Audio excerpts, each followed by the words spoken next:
There are things I have not shared with you all. As you can see, I'm not in Colorado. I'm not on trail. I'm back in Missouri. I'd filmed a video in Chama explaining a lot more. However, it was very emotional, a lot of crying for the wrong reasons, and you know, with some time and space comes a lot of clarity. I need to find somewhere to sit down here and we'll talk.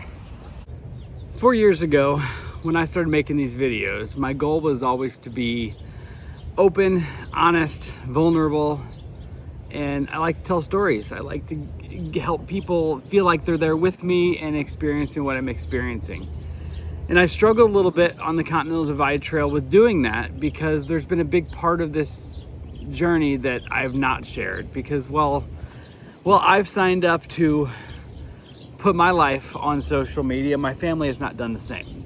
So this video is not delayed at all. It is June 4th or at noon, and this will air tomorrow. So the video I made in Chama was trying to explain why I was getting off trail without really telling you the real reasons. And I even made notes, like an outline on the back of a pizza box. And the video wasn't me and it wasn't real, and I deleted it. So this morning, my mom told me that, she said, your dad and I want you to make a video to tell, she said, I want you to tell the truth, the whole truth, and nothing but the truth, so help you God. And then she laughed and said, I don't know why I said all that, but you need to tell the truth. So here goes. My videos are on about a 9 or 10 day delay for the CDT. So about, I don't know, a week or 10 days after I left home, my dad started having some health issues. And at first, when my mom told me about it on the phone, it was like, that's interesting. That's kind of odd. And then it became a little more like, that's concerning. And then, you know, there was no point in me being here really because all we were doing was waiting for some tests, and it just is what it is. And my mom kept telling me, you don't need to come home, stay on trail. But the whole time, like, I was feeling like I should be here. I wanted to be here for my mom and dad and family. And then aside from not being here from them, I'd also left my dog with them. So I was putting something else on them. And everything I said about the feelings of guilt were absolutely true and were weighing very heavily on me. But those are the reasons why. Absolutely, I miss my dog. I always miss my dog when I'm not with her. But my dad's health has been the thing that's been weighing on me this whole time. You know, the feelings of loneliness on the trail, I think part of that is just because I was feeling like I should be somewhere else here at home. I don't think that the loneliness issue is really an issue. Like I've said before, the Arizona Trail was far more lonely and it was my best trail experience. The CDT was a great trail, is a great trail, and things were just starting to really get good. But back to the situation at hand. So we were waiting for some tests, and then, you know, as medical things go, like they want you to try this or that, and, you know, nothing changes. Things had gotten a little worse, but, you know, it was still like, should I go home or should I not? There was not a clear answer on that. And then I was at Ghost Ranch, and I talked to my mom, and still, like, things were like, that's concerning, but it wasn't like an absolute, like, okay, it's bad, you need to go home. But so I left Ghost Ranch, continuing north. The second afternoon after I left Ghost Ranch, I just got this, I don't know how to explain it. It was just this really strong feeling inside that something was wrong at home. And my mom knew that she has the Garmin app, and she could message me over satellite to my inReach device. And I just got this feeling that something's wrong, and I just kept checking my inReach. It makes a sound. I would know if I got a message, but there was something about it that was just, I don't know, it weighed so heavily on me that day. I physically kept looking at the inReach just to see if a message had popped up. I had no cell service. I didn't want to send a satellite message to her saying, is everything okay? Because then that just opens up a whole, like, her worrying about why am I asking if things are okay? And, you know, it's not easy to communicate back and forth over the satellite, like on a conversation or anything. So I continued on, but I really started thinking really strongly that night, like day 2 out of Ghost Ranch, that I probably need to go home.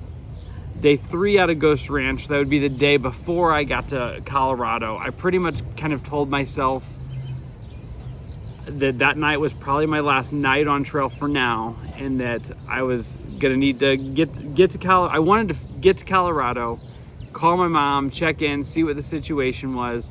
But at the end of the day, I'm very lucky. My parents are very supportive of my hikes and my quest for this Triple Crown.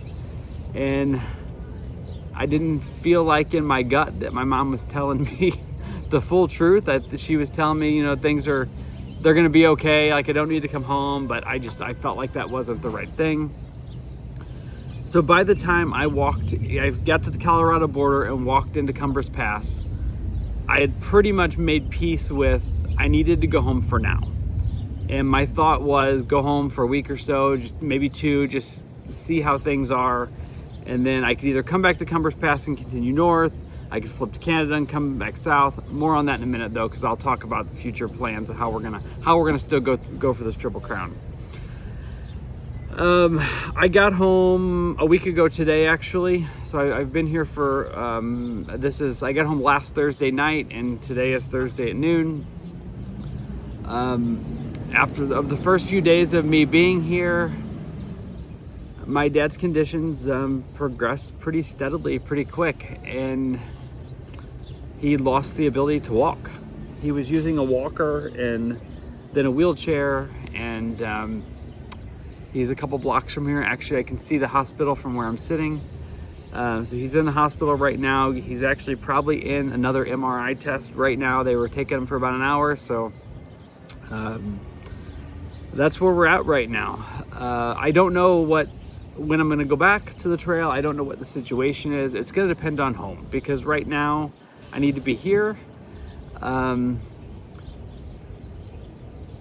For the haters in the comments, hate all you want, because I've done the right thing, and I'm very clear on that. Yes, I quit on the through hike attempt for now. I don't know what the future holds. So for now, we just need to see, you know, hope that my dad gets better. They figure out what it is, because right now we don't even know what the situation is or what's causing this. So for now, I need to be here. I don't think there's any chance that I'm going back to trail in the next week or 2. I will keep you all posted. So here are some options. Let's say, depending on how things go here, if I can go back late summer for 6 weeks or however long, I'll make some decisions on what to do. But maybe what I would do is go back to Cumbers Pass where I left off and just try to get through all of Colorado. That way I have like half the trail done this year, and then I can come back and do the other half next year. Maybe I just do all of it, the rest of it next year, I'm not sure. So for the Triple Crown, you do not have to through hike. It doesn't matter if you section hike all 3 trails or how you do them, but the Triple Crown is the Triple Crown. You just have to do all continuous footsteps on all 3 trails. So that's where we're at. I'm definitely still pursuing the Triple Crown, but it is paused for now. I will go back when I can. Don't know when that will be. So yeah, I don't know what the future holds. I mean, I guess, I don't know. I haven't really even thought about this too much, but like, if there's a situation where I can't get back to the CDT for any length of time to do any significant miles, but I have a few weeks later in the fall, maybe I'll do a different hike, a shorter hike in the fall. Not really sure what that's all gonna look like yet, but I appreciate your support. I appreciate your understanding. And I'm not gonna commit to like a weekly video or anything yet, because I just don't know what the future holds. But I will keep you all updated. And again, thank you for being here. I just noticed like 2 days ago, my channel hit 1 million views. So I'm a little over 1 million views on this channel since its inception. So that's pretty exciting. I'm so close to 5,000 subscribers. I know some of you are gonna start unsubscribing as soon as you realize I'm off trail for now. Stick around if you will, and I will be back. I will finish it. There's no doubt in my mind that I'm gonna finish the CDT. But that's all I have for now. So thank you all very much for being here.